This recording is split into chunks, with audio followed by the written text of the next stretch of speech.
हिमाचल प्रदेश के धर्मशाला से एक परिवार की चिंता अब राष्ट्रीय स्तर तक पहुंच चुकी है। वेनेजुएला में फंसे पालमपुर के युवक रक्षित चौहान की सुरक्षा वापसी को लेकर परिवार प्रधानमंत्री नरेंद्र मोदी और विदेश मंत्रालय से गुहार लगा रहा है। 19 फरवरी को बड़े बेटे की शादी है, लेकिन सबसे पहले परिवार अपने बेटे को सकुशल घर देखने की आस लगाए बैठा है। 7 जनवरी के बाद से रक्षित से कोई संपर्क नहीं हो पाया है।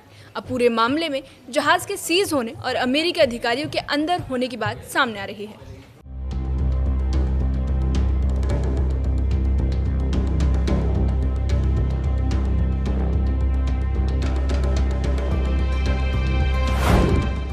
हिमाचल प्रदेश के पालमपुर निवासी रक्षित चौहान वेनेजुएला में फंसे हुए हैं। परिजनों के मुताबिक रक्षित एक विदेशी शिपिंग कंपनी के जहाज पर क्रू मेंबर के तौर पर कार्यरत थे। 7 जनवरी को परिवार से उनकी आखिरी बातचीत हुई, जिसके बाद से संपर्क नहीं हो सका है।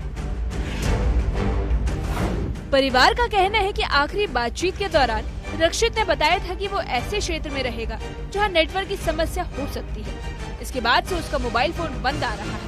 परिजन रक्षित की मौजूदा स्थिति को लेकर चिंता में है। साथ तो ये कोई बात क्या बोले? बोलो मेरा फोन बंद हो यहाँ, बोले महीना लगेंगे, 15-20 दिन लगेंगे। इसके बाद क्या होया? क्या खबर आई तुम्हारे? खबर आई भाई जा रहे ये बोले फोन पे। क्या उम्मीद लग गई है? जल्दी जल्दी घर पहुँचना चाहिए। रक्षित के बड़े भाई राहुल चौहान के अनुसार उन्हें बाद में जानकारी मिली कि जिस जहाज में रक्षित सवार थे उसे सीज कर लिया गया है।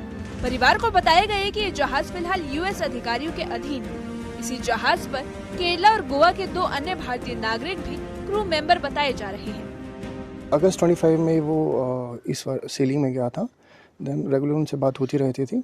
लास्ट हमारी बात हुई है 7 जनवरी 26 में, जहाँ पे उन्होंने बताया था कि कुछ टाइम के लिए उनकी कॉल नहीं आएगी। रीज़न बीइंग वो ऐसी रूट में है जहाँ पे सिग्नल का इशू है, जिस वजह से उन्होंने बताया था कि कॉल्स हमारी बात नहीं हो पाएगी। लेकिन फिर कुछ दिन के बाद पता लगा कि एक रशियन ऑयल टैंकर है जिसको यूएस गवर्नमेंट ने सीज़ किया है। तो उसके बाद हमें पता लगा कि ये उसी टैंकर का क्रू मेंबर था। रक्षित के परिजनों ने प्रधानमंत्री और विदेश मंत्री से हस्तक्षेप की मांग की है और सभी भारतीय क्रू मेंबर्स की सुरक्षित रिहाई की अपील की है। परिवार का कहना है कि अब तक उन्हें आधिकारिक रूप से रक्षित की स्थिति की कोई पुष्टि नहीं मिली है। रक्षित के पिता रंजीत सिंह के अनुसार रक्षित 1 अगस्त 2025 को काम के सिलसिले में विदेश गया था और उसने एक रूसी कंपनी का जहाज ज्वाइन किया था। 4 से 5 महीने बाद कंपनी ने उसे वेनेजुएला से तेल लाने के लिए भेजा था। 1 अगस्त 25 को घर से गया था, वो ईरान गया सीधा, और वहाँ से उसने रशिया कंपनी का जहाज था उसमें उसने ज्वाइनिंग कर दिया। और उसके बाद 3-4 महीने तक वो वहीं एशिया में ही रहे, सेलिंग करते रहे। 3-4 सेलिंगें की उन्होंने, 3 तक। तो उसके बाद फिर कंपनी का फ़ोन आया कि आप वेनेजुएला कंट्री है, वहाँ तेल लेने के लिए चले जाओ। तो बेटे ने कहा कि हम वेनेजुएला जा रहे हैं, तो वैसे घूम के जाएंगे तो 7 दिन लगेंगे, पर पापा बोले घर में मेरे बड़े भाई की शादी है, तो शायद मैं मेरे को लग रहा है कि वे शॉर्ट कर जाएंगे, तो 30-35 दिन में हम पहुँच जाएंगे वेनेजुएला। तो जब ठीक उन्होंने बताया मेरे को कि कोई बात नहीं, आपने चिंता नहीं करनी है, कोई नॉर्थ सी है, कहीं तूफान आते हैं, वो तो उसमें आपने चिंता नहीं करनी है। सोमालिया से होकर गुजरना है, तो हमें फोर्स भी मिल जाएगी वहाँ पे, कोई ऐसी बात नहीं है। परिवार का ये भी कहना है कि स्थानीय विधायक ने मामले की जानकारी ली है और राज्य सरकार के स्तर पर भी प्रयास किए जाने का आश्वासन दिया है। फिलहाल परिवार केंद्र सरकार से आधिकारिक मदद और स्थिति साफ होने का इंतजार कर रहा है। रक्षित चौहान की मां रीता, पिता रंजीत सिंह और भाई राहुल चौहान लगातार प्रशासन और जनप्रतिनिधियों के संपर्क में हैं।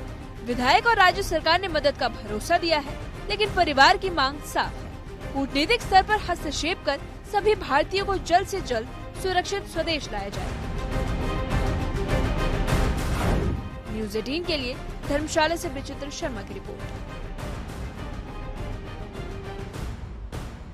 रक्षित चौहान की मां रीता, पिता रंजीत सिंह और भाई राहुल चौहान लगातार प्रशासन और जनप्रतिनिधियों से संपर्क में है। परिवार का कहना है कि रक्षित जिस जहाज पर क्रू मेंबर था उसमें अन्य भारतीय युवक भी सवार हैं। विधायक और राज्य सरकार ने मदद का भरोसा दिया है, लेकिन परिवार की मांग साफ है कि कूटनीतिक स्तर पर हस्तक्षेप कर सभी भारतीयों को जल्द सुरक्षित स्वदेश लाया जाए ताकि शादी की खुशियां मातम में न बदलें।